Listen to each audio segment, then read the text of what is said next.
Coming up on this edition of Command Center Coach Commands with Ron Rivera.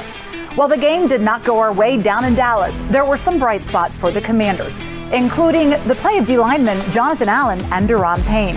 We will break down their day.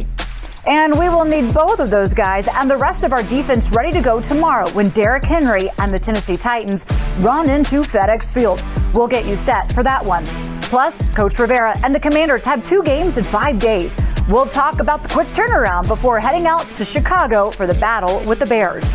Let's get going. It's me, everyone can say. Dogs on 3. 1, 2, 3. Go!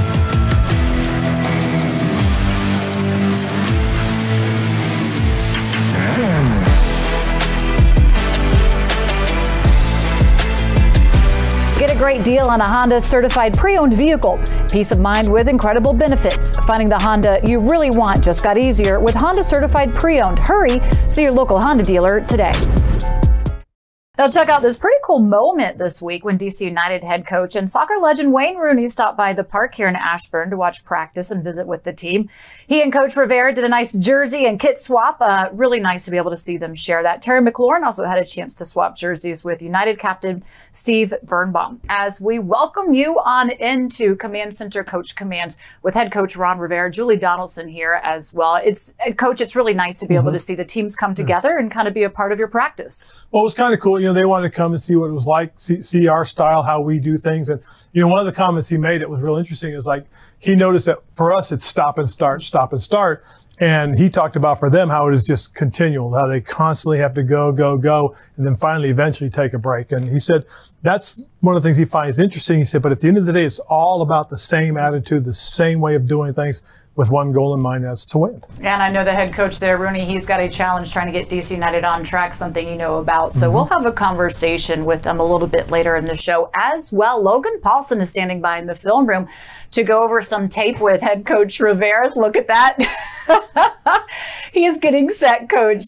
Let's get straight to it. It's been a rough few weeks, and you feel it. The players feel it. The media is asking you questions left and right. So let's go right into it. What do you do in these situations when you're a 3-game losing streak to kind of just reset everything? Well, I think first and foremost is you got to look at what you're doing, be honest about it, and continue to work at it. There are some things that we've done that have done well, and those things we got to continue to improve on. We've got to continue to work on, get better at, and go out and continue to play hard.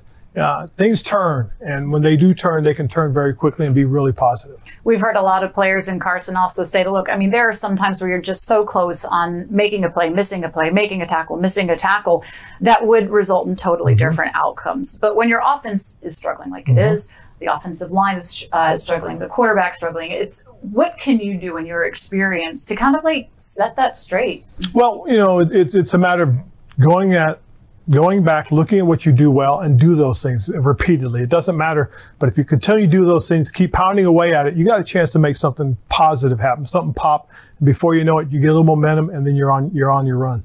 Is there something in the way you communicate that message to the players that is a different approach than maybe that you have taken in the past few weeks as well? Well, we talk about what we can do. There's so much negativity out there that if you get caught up in that, it does bring you down. So we talk about what we're capable of. We talk about the positive that we've done. What we've gone back, we've really highlighted and featured the positive plays that we've done. You go back and look at the Dallas game, and you look at those big runs that we popped. You look at the way we played defense and shut down their running game. So we harped on those. We studied those. We talked about those. We emphasized those. The run game is something that did work well and was a focus going into last week. Sustaining drives, being able to, when you do get to that red zone, though, converting when you're down there. How do you build on what you did do last week this week? Well, I think, again, going back, looking at what we've done and improve upon that. I love the way we've game planned this week. I think there's a lot of positive things that we can go out and do. This is a good football team we're going to play, and, they're going to be very physical as well. So I look forward to the challenge. Their defense, they'll be giving up some big plays, but they can be very stout at times as well, and kind of keeps them in the game, especially to close out a game. Where do you feel that you can kind of expose that? Well, I think, again, we've got to be able to contain their 2 inside defensive tackles. They're both solid, stout, physical players, but we've got to be able to attack the edges. Whether it's running the ball off the tackle, getting the ball around the edge, and throwing out onto the wings. we have a chance to make some plays. We've got to go out and try and exploit those things. Derrick Henry for them. He is the engine that makes that offense go. This team's done pretty well. Talk about things that they do against the run. Just build off of what you've already continued. Well, the last 2 weeks, one of the things we talked about is our run defensive discipline. You know, being in your gaps, staying in your gaps of control, holding your point of attack, splitting the doubles, making the runner go sideways. If you allow these downhill runners to go downhill, they're going to be difficult to tackle. But if we can make them bounce, or as Coach Del Rio put it, if we can spit them sideways, that gives us an opportunity to swarm and get to the ball and gang tackle. You know, it's going to be hard for just one guy to bring this guy down. We've got to bring the whole defense and bring them down together. And their quarterback, Ryan Tannenhill's doing a pretty good job kind of managing the game as well as they could ask and need. But you now will have a very quick turnaround between Chicago coming up in just a few days after that. Is there a different approach you take knowing that that's on the horizon going into this one? No, it's about doing what you do. You know, you play this game and this game's over, you move on to the next one very quickly, but your focus has to be doing what you do. Do what you do. Yep. All it does is take a little extra something to get back in the win column, which we hope will happen on Sunday. And so, look, while the score is not what we wanted over the last few weeks, we do want to be able to try and change that narrative. So, Coach here helping us through that. Part of what he says is like focusing in here, Coach, on some of the positives. Well, that would be your defensive line, Daron, Payne, and Jonathan Allen. The pair together proved to be a formidable up front, putting pressure on quarterback Cooper Rush. Both Payne and Allen, really big pieces of Jack Del Rio's defense, and will be key on Sunday against the Titans and Derrick Henry. So let's take a look at the numbers from Daron and Jonathan that they've put up so far this season. They are getting at it. Allen already, the Pro Bowler last season, has 12 solo tackles, combining for 18. And you take a look at those tackles for loss. He really came out on a mission. Together, they have 11 of those, putting a lot of pressure on the quarterback. And of course, Daron having a great year as well, stuffing the run and getting that safety for Washington. For more on the D-line, let's head into the film room presented by Mavenspire. Ransomware goes 3 and out with Mavenspire's Smart as a Service cybersecurity offerings. Learn more at mavenspire.com. Logan is with Coach. All right, I'm here with Coach Ron Rivera, and we're going to take a quick look at some highlights, some things that came out really well against the Dallas Cowboys. And I thought the defense played great in this game, Coach, but specifically one guy in particular, and that's Jonathan Allen. I mean, he did an excellent job, and everyone looks at his production and says, wow, what an outstanding individual effort. But people also understand that the rest of the defense is also supporting him. Payne in particular did an excellent job in this game. Didn't have maybe as many tackles for loss or whatever, but did a great job. And I just want to point this out. Okay, they do a little change of strength motion here with the tight end. They move him across the ball. They get John into a shade, which is maybe not his ideal position. You want John making plays from the 3 technique. So shade is right here, outside shoulder of the center. And I just love how John is off the ball here, using his hands very well. But, you know, gap releases here, Coach. Yeah. And I don't know if you want that to happen, but gap releases, and I think Payne does an excellent job here of getting penetration vertically into the defense, which forces the back to cut back into an unblocked Allen here. Yes, well, the big thing about anytime you play backside, backdoor, you've got to be able to make the play. But as you said, the key to this, though, is the fact that Daron gets vertical and splits the double team, holds the point of attack for the most part, forces the cutback, and then he almost makes the play coming back inside. So, again, this is great teamwork, guys working in tandem, working well together. Yeah, and I love how hard everyone's playing, too. Yes. You know, it could be easy, you know, things aren't going great, Coach. They're all playing really, really hard football, and love to see that. This, Coach, this is maybe my favorite play, defensive play from the game, just because I love the way this is disguised here, Coach. It's great. Yeah, and the disguise is a big part of it. First and foremost, one of the things that happens that we really like to talk about is that we're in a mug front, okay? We get everybody up. One of the things that we have shown early in this season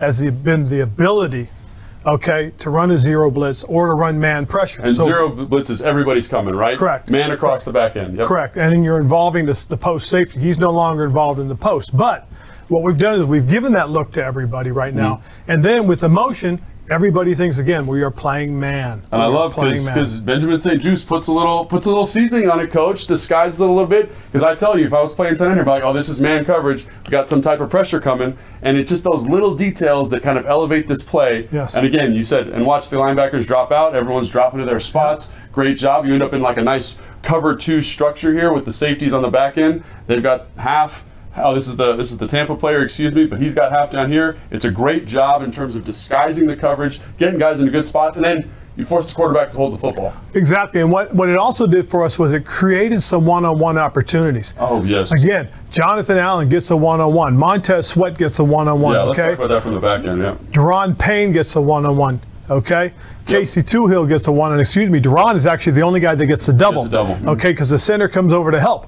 But because Daron got some penetration and stepped into it, it doesn't allow Cooper Rush the opportunity to step freely into the pocket. Right, he can't step up here because Daron is pressing in, right? Which is what you want from a good rush, right? It lets these rushers around the edge get around the outside and get their sacks, right? Yep. And again, the guy that really ends up making the play is Jonathan, again, because he's singled up. Yep. Okay, he gets to the edge of the guard very quickly and just beats him. And I love the hand play there, Coach. Like, that's something he's a power player for a couple years, but that dexterity with the hands has really changed this game. That's one of the things that Jeff Scanini, our defensive line coach, has really done a nice job working with our guys. You know, between he and Ryan, I think they've done a nice job in terms of developing a lot of options for our rushers. Yeah, and I think that, again, good pass rushers have a lot of options. Great point there, Coach. And then this is play 61 out of 63.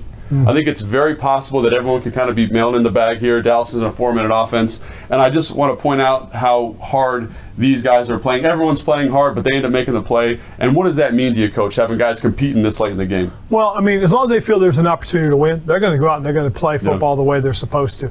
You know, and that's one of the things you like. And it's interesting because as you look at this play, this is a play that, you know, this is a power play. They're trying to come downhill, but you look at and you pointed it out. You watch Jonathan make this play. You watch Daron make this play. And then you watch a young man who we plucked, John Ridgway, hold the point while he's trying to be doubled and scooped. And to me, again, like, people don't see this, but what I see here with that is that these linebackers, they're flowing free to the football because this young man right here is taking on multiple blockers. And again, that's never going to show up on a stat sheet, but getting everybody playing hard football, running to the football, trying to get on this, I think speaks to kind of a culture you've built defensively. Well, we're getting there. We're getting there. I mean, there's some things that, you know, we got to do. And one of the things we got to do is we got to stop giving up the explosives. Yeah, absolutely. And I think now we get to go talk about Tennessee and see how you stop the explosives for that group. But, Coach, always excited to talk ball with you. Appreciate it. All right, thank you guys. Some good stuff right there. Now, for everything you need to know about the team, well, don't miss our flagship show, Command Center.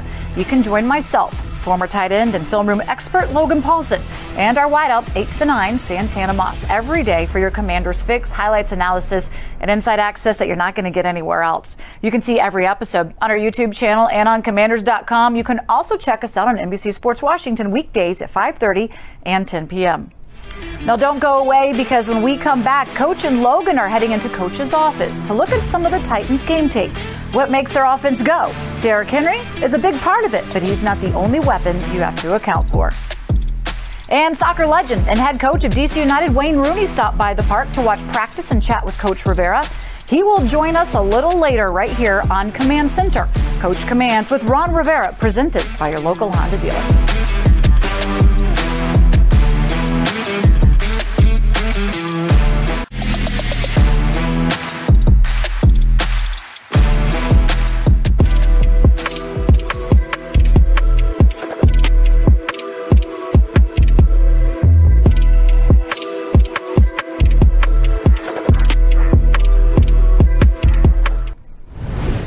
Back, and it is time for some healthy competition presented by Ortho Virginia, the official orthopedic and sports medicine partner of the Washington Commanders.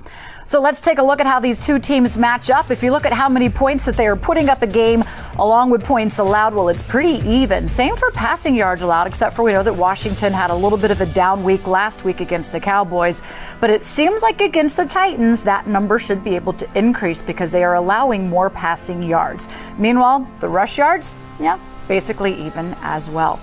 Now, the Commanders are back at home at FedEx Field, and if they're going to send their fans home with a victory against the Tennessee Titans, well, they're going to have to slow down Derrick Henry and the offense for the Titans. While Derrick Henry may be the engine, he's not the only one you have to worry about, though. So what concerns you the most about the Titans offense? Well, we send Coach into the film room with Logan Paulsen in Coach's office.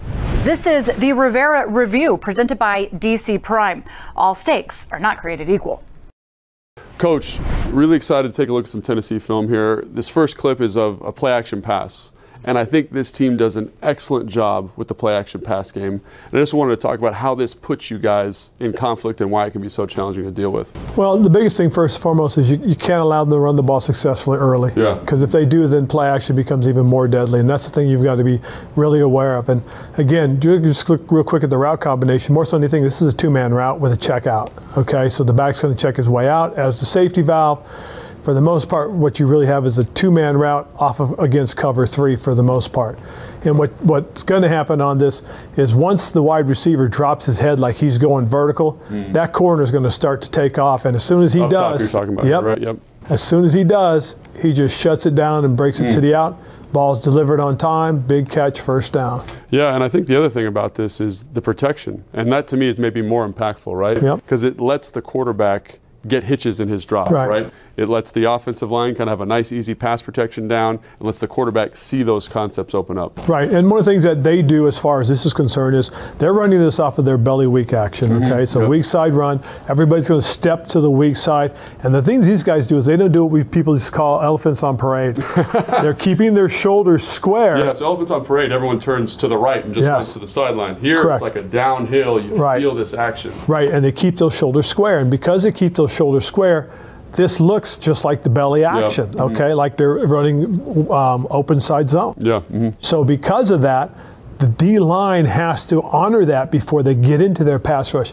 You've got to make a quick decision as a defensive lineman as to whether I'm getting into pass rush mode or I'm going to defend the run, and then before they know it, it's pass. Yeah, I think that's the thing. You see all those guys, they're in the run, and then all of a sudden you see their heads get all up tall looking for the ball. They have no idea, and it keeps the rush very quiet and tepid, which is one of the advantages, because that's not a great pass-protecting offensive line. No, it's not, but again, the run action is what sells it, and this is exactly what they did. And so as a former tight end, the other thing I wanted to ask you, Coach, is that the guy that has the hardest block here, in my opinion, is the backside tight end who's always one-on-one here. How important is it for that player, the end, Montez Sweat, James Smith-Williams, Casey Tuhill, to take advantage of that matchup against the tight end? Well, the biggest thing they have to do in that situation is they've got to get to the edge and get vertical. Right. And right here, what they're in, because of their odd front that they're in, they have I don't know if you would call it a 6-eye or would you call it a 5? 5, 49 right there, 94 right there. But what happens is he's given the tight end an angle to come down and squeeze him. Right.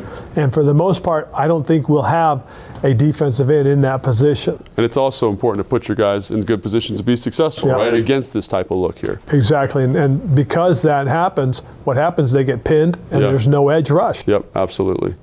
Absolutely. Yes. And so, like you said, Coach, one of the things that makes that go is the fact that Tennessee's an excellent team running the football. Absolutely. Specifically outside zone.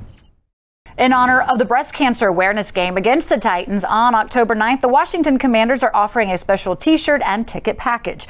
Purchase this special offer and receive a free limited edition Command the Cure shirt. All proceeds will benefit the Brim Foundation and the Zeta Foundation.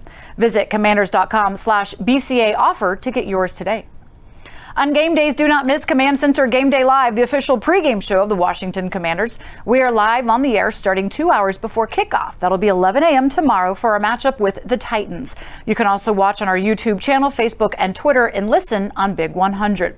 After the game, do not miss Command Center postgame live for reaction analysis and interviews with the head coach, Ron Rivera, and quarterback Carson Wentz. You can also find that on YouTube. Take command of your game days. When we come back, head coach of DC United and soccer great Wayne Rooney stops by to talk with Coach and I about his visit to the park and any similarities in coaching our football versus their football. That's next on Command Center. Coach Commands with Ron Rivera, presented by your local Honda dealer.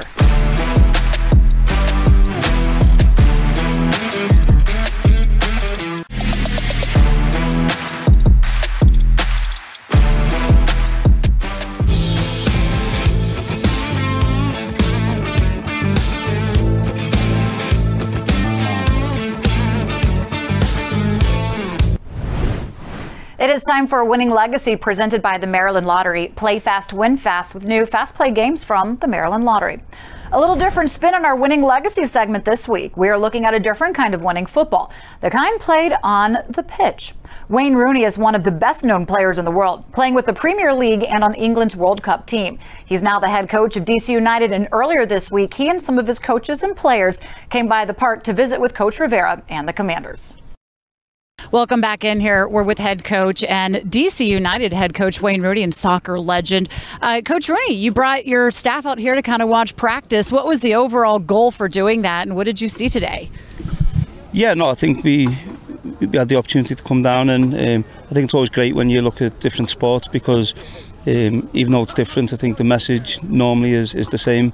in terms of the players' mentality and character. So obviously the training session today is a bit more stop-start. That's what the game is, and than it is in soccer. So it's been really interesting to see how it works, and I really enjoy them. You know, Coach Rivera, I know when you even first came here, you had the opportunity to talk to a lot of different head coaches in the area, and especially throughout your career. To Coach Rooney's point, do you see a lot of similarities in coaching despite it being different sports? I do, because the biggest thing is really, as he said, it's about their mentality, about their character, and trying to get across the basic premise, and that's win. And, you know, look, both of you are former players as well. How do you lean on that experience as a former player when it comes to trying to lead a team yourself?